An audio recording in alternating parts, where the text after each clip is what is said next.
Het zonnetje schijnt en de vogeltjes fluiten hier in ons prachtige Limburg. En ik sta hier op een veld in Helchter en achter mij zie je de boerderij van Christophe Schildermans. Nu, uit een dossier van de provincie Limburg blijkt dat de gemiddelde leeftijd van een landbouwer tussen de 45 en de 54 jaar is. Wel, dan is Christophe een specialeke, want met zijn 21 jaar helpt hij zijn ouders hier op de boerderij. Wij gaan een kijkje nemen.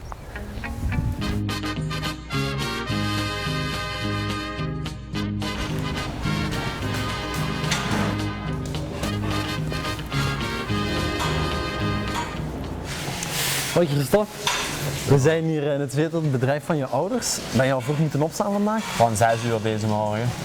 Dus niet kunnen uitslapen zit er niet bij? Nee. En zijn de koeien, hebben die wel op zondag een beetje kunnen uitslapen? Nee, die moeten het rekken morgen gewoon als wij opstaan. Die hebben ook pech. Ja. Christophe, hoe ziet zo'n dag er precies uit? Melken, de koeien verzorgen, het werk op het land en zo van die dingen. Denk je dat ik jou kan helpen? Of zou je dat mogen?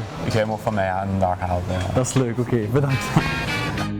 De land- en tuinbouwsector vormt een belangrijke spil in ons economisch systeem.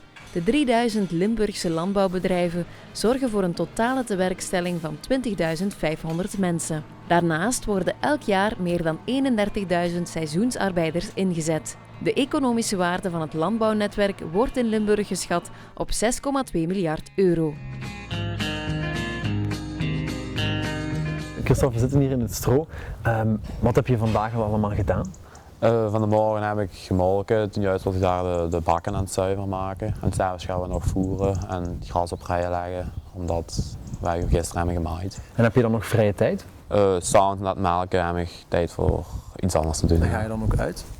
Ga dan op stap, ja, in het weekend.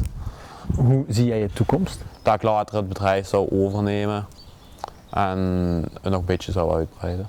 Is het een keuze van jouzelf geweest om in het bedrijf te stappen op termijn? We zitten er al van begin af aan in en ik heb dat werk altijd en ik doe dat nog altijd. Dus je ziet het zitten om de volgende 40 jaar nog steeds hier op de boerderij rond te lopen? Steeds elke dag koeien in te melken. Ja. Dan mag ik dan nog iets vragen? Heb je eigenlijk een lievelingskoe? Voor mij zijn het allemaal lievelingskoeien. Oké, dankjewel.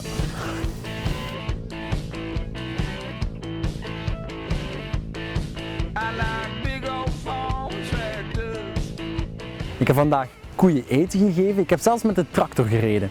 Nu, toch wel een geslaagde dag voor mij. Ik heb de hele dag meegelopen met Christophe, de 21-jarige boer, of toekomstige boer toch, die de toekomst betekent voor de landbouw hier in Limburg. Nu, wil je meer weten over de landbouw hier in Limburg of over het dossier de landbouw- en tuinsector in kaart? Ga dan naar www.limburg.be om dat zeker te checken.